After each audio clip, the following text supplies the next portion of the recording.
Shalom, giving our praises to Yahweh, Ba'asham, Yoshai, Ba'asham, Rakakadash. Double honors to the apostles and the elders of GMS who teach us this truth. And salutation to the hopefully elect scattered abroad. Some look like the nations. This is Banner, y'all.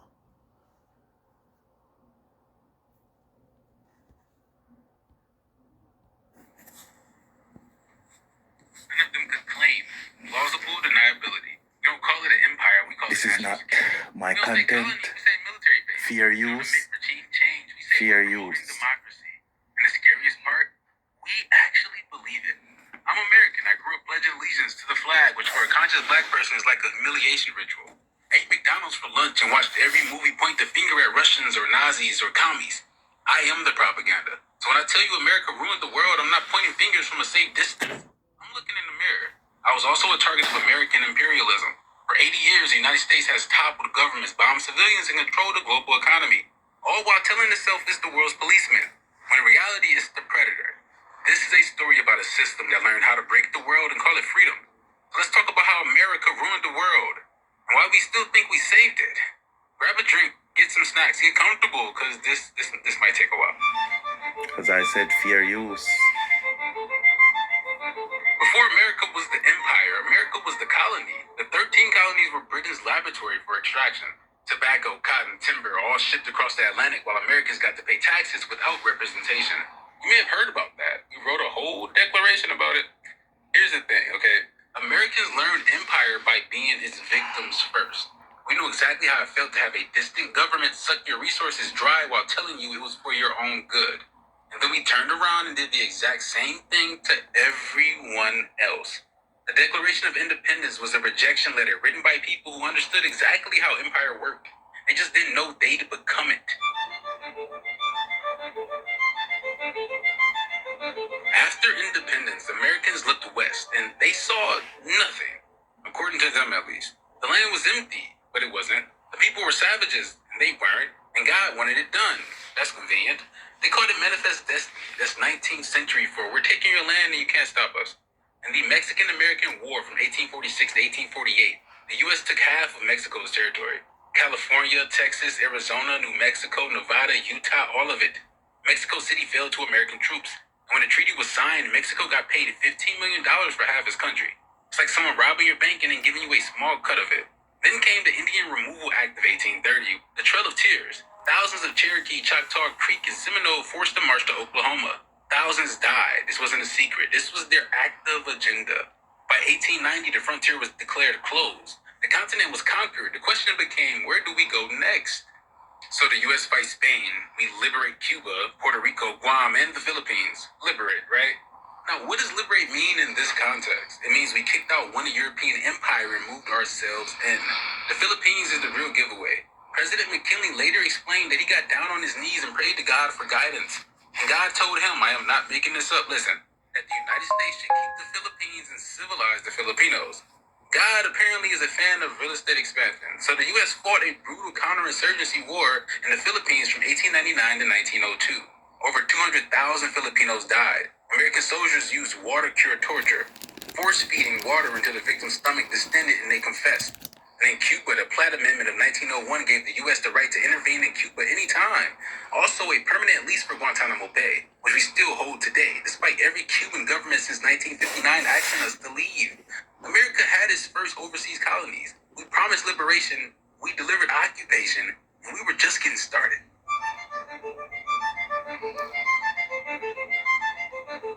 Let me tell you about the presidents, not the ones they put on money, the ones who built the American empire. Let's start with Teddy Roosevelt. Now, Teddy, he's the one who says speak softly and carry a big stick.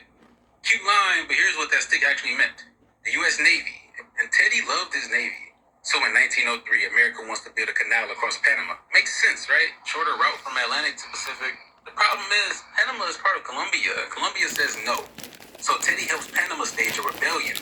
Literally sends a U.S. warship to block Colombian troops. Panama independences itself in like a week. Then they sign a treaty giving the U.S. permanent control of the canal zone. Then Teddy adds the Roosevelt corollary to the Monroe Doctrine, which means the U.S. will intervene anywhere in the Western Hemisphere to stabilize it. Which really means if you so much as look at your own resources wrong, we're coming to steal your fucking oil. So, that's Teddy. Then comes Woodrow Wilson. Now, Wilson is fascinating because he genuinely believed he was a moral crusader. He wanted to make the world safe for democracy. That's a great slogan, but when you look at what he actually did, he invaded Mexico twice, 1914 and 1916. He occupied Haiti for nearly 20 years from 1915 to 1934. U.S. Marines just ran the country. He occupied the Dominican Republic from 1916 to 1924. Wilson's famous self-determination, the idea that people should rule themselves, that only applied to white Europeans. He was a virulent white supremacist. He segregated the federal government. He screamed "Birth of a Nation." That's a Klan's propaganda film, by the way. He screamed it at the White House. The man who wanted to make the world safe for democracy didn't think black people or brown people were capable of it. That's Wilson, okay? Then, Franklin Roosevelt. FDR inherited an empire and spent World War II expanding it. The Atlantic Charter of 1941 promised self-determination for all peoples. That same year, the U.S. started building military bases all over the world. Greenland, Iceland, the Azores, North Africa, the Pacific. After the war, FDR helped create Bretton Woods. That's the IMF and the World Bank. Sounds boring, but here's what it did. It made the dollar the world's reserve currency, which means we can print money to buy stuff and the rest of the world just holds the debt. We've been doing that ever since. Then Harry Truman, August 6th and August 9th, 1945, Hiroshima and Nagasaki. There's a lot of debate about whether the bombs were necessary to end the war, but here's what's not debatable. They were also a warning to the Soviet Union. This is what we can do. Don't try us. The Cold War begins, and now the U.S. has an existential enemy to justify anything. Then John F. Kennedy, Bay of Pigs, 1961, a CIA-backed invasion of Cuba by Cuban exiles. It fails spectacularly. Kennedy later admits he was an idiot for approving it, but the damage is done. Cuba gets even closer to the Soviet Union, and we get the Cuban Missile Crisis. Then Vietnam. By 1963, the U.S. backs a coup that assassinates South Vietnam's president. Then we send 500,000 troops to fight a war that we can't win. 2 to 3 million Vietnamese died. For what? To prevent a communist takeover that happened anyway in 1975? Then Richard Nixon. Nixon's foreign policy was paranoid, brilliant, and evil. Nixon might have actually been more evil domestically, which is a tough bar to reach, but we'll talk about that another day. He had this thing called the madman theory. He wanted America's enemies to think he was irrational enough to use nuclear weapons. In 1970, Chile elects a socialist president named Salvador Allende. He nationalizes the copper mines, which were owned by American companies. Nixon orders the CIA to make the Chilean economy spring. They cut off aid, pressure banks, fund strikes. Then in 1973, the CIA helps engineer a coup that installs General Pinochet. Pinochet kills thousands of Chileans, tortured, disappeared, executed. Allende dies in the presidential palace. Nixon toasts to the coup. And finally, we arrive to Ronald Reagan, who recognizes the devil in a lot of communities. Reagan loved two things: tax cuts for rich people and killing communists. He funds death squads in El Salvador, 75,000 civilians killed, many by U.S.-trained officers. He mines the harbors of Nicaragua, an act of war that the International Court of Justice rules illegal. The U.S. ignores the ruling. Sound familiar? Then Iran-Contra. Reagan's administration sells weapons to Iran, an enemy, to fund the Contras in Nicaragua, after Congress cut off aid. That's 2 crimes for the price of 1. And here's the part they don't teach you in school. The CIA-linked Contra supply planes were later tied to the crack epidemic in Los Angeles. The same planes that brought guns to rebels brought cocaine back to American streets. Every president added a chapter to this playbook. By the end of the Cold War, America had overthrown dozens of governments, killed millions, and perfected the art of lying about it. We're really good at that last part.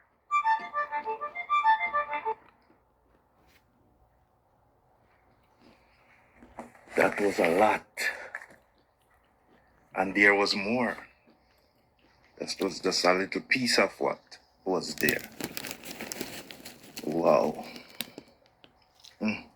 Mystery Babylon the Great, the mother of witchcraft. Hiding in plain sight, eh? Wow. US was bought forth in witchcraft, right? Yeah. This man is a devil, full of sleight of hands. Ah, boy. Isaiah 47:1. Come down and sit. Come down, virgin daughter of Babylon. This is NLT, to make it simple. And sit in the dust, for your days of sitting on a throne have ended, O daughter. of Babylonia. Never again will you be the lovely princess, tender and delicate. Yeah.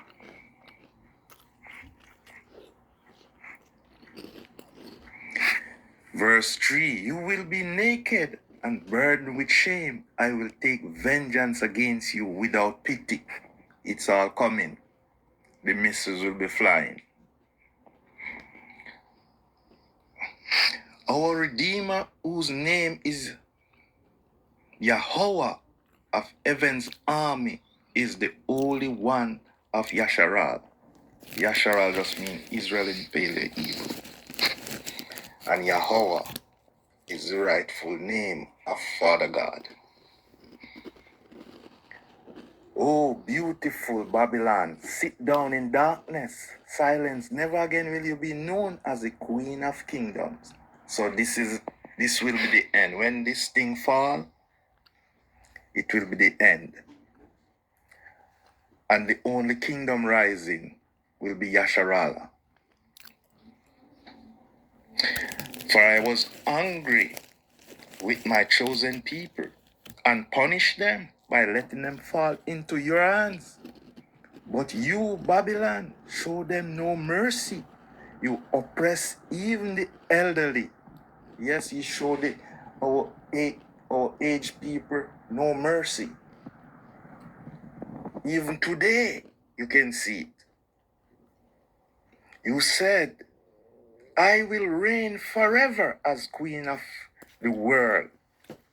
You did not reflect on your action or think about their consequences. Remember, whatever you do, it will be done unto you. And you personally, it will be done double. In Revelation, it says so. Listen to this. You pledge a loving kingdom, living at ease and feeling secure. You say, I am the only one, and there is no other. I will never be a widow or lose my children. Yeah, you will lose that in one day.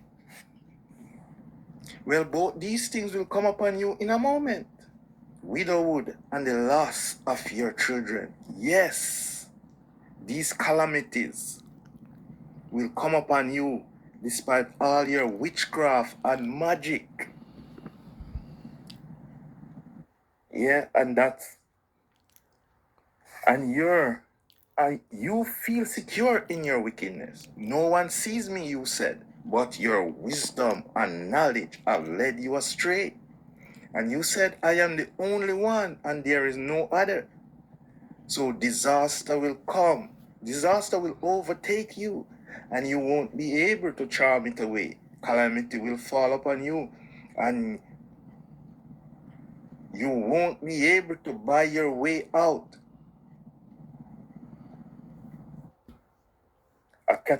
A catastrophe will strike you suddenly, one for which you are not prepared.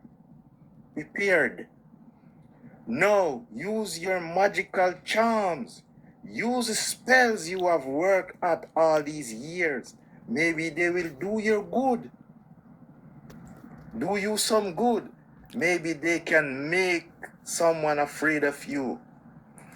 So we'll look up magic.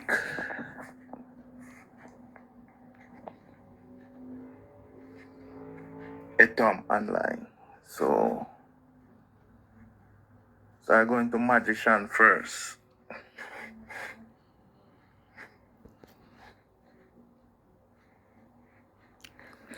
So magician, late 14th century, one skill in magic or sorcery from old friend magician. Sorcery, okay? Same thing, nothing different. Magic, 14th century, art of influencing or predicting events and producing marvels using hidden natural forces. Also supernatural, it's also a noun. Also supernatural art, especially the art of controlling the actions of spiritual or superhuman beings. They say.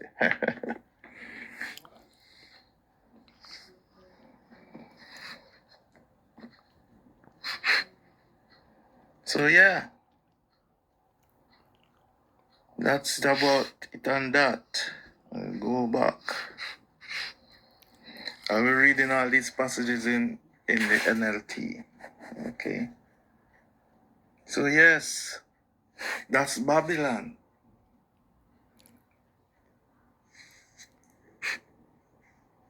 The way it came in was by magic.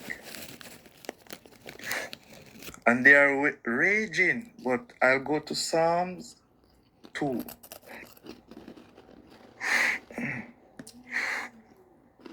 And I'll start at 1. Why are the nations so angry? Why do they waste their time with futile plans? The kings of the earth prepare for battle. The rulers plot together against Yahweh and against his anointed one, which is Yahushai. Let us break their chains, they cry, and free ourselves from slavery to Yahweh. But the one who rules in heaven laughs. Yahweh, Adonai, scoff at them. Then in anger, he rebukes them, terrifying them with his fierce fury. Yeah. For Adonai declares, I have placed my chosen king on the throne in Jerusalem on my holy mountain. That's it on that. Jump to Revelation 18. Revelation 17 and 5.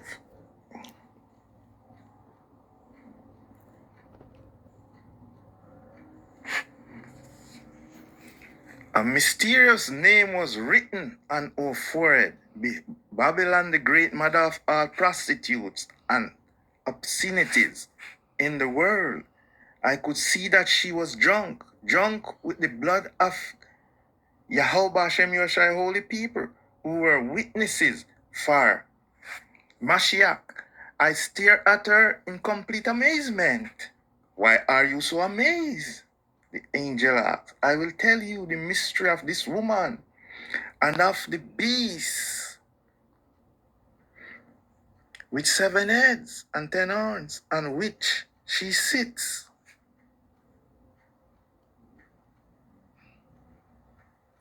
So this is Mystery Babylon the Great, right?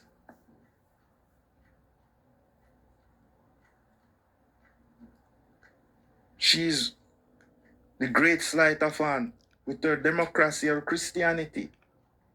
She made the earth to drink of her abomination. Now the earth is crying out for deliverance. Revelation 18 and 3. For all nations have drunk of the wine of the wrath of her fornication, and the kings of the earth have committed fornication with her, and the merchants of the earth are waxed rich through the abundance of her delicacy. Even that fornication where they had secret counsel in Psalms 83 to keep us from being a nation. We have scattered to the 4 winds.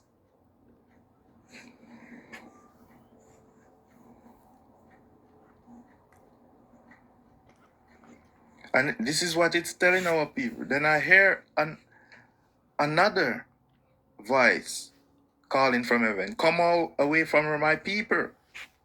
Do not take part in her sins. So remember, we can't go anywhere. So we have to come out of the mindset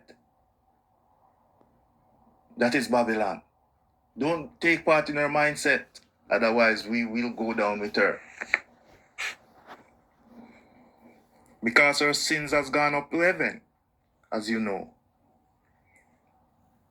So now I'll jump down to 23 to finish it.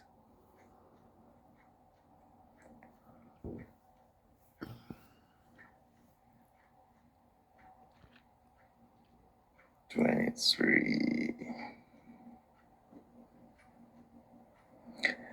The light of a lamp will never shine in you again. The happy voices of brides and grooms will never be heard in you again. For your merchants were the greatest in the world, and you deceived the nations with your sorcery. So it's like it's sleight of hand. Okay? Yeah. He has destroyed the earth. And he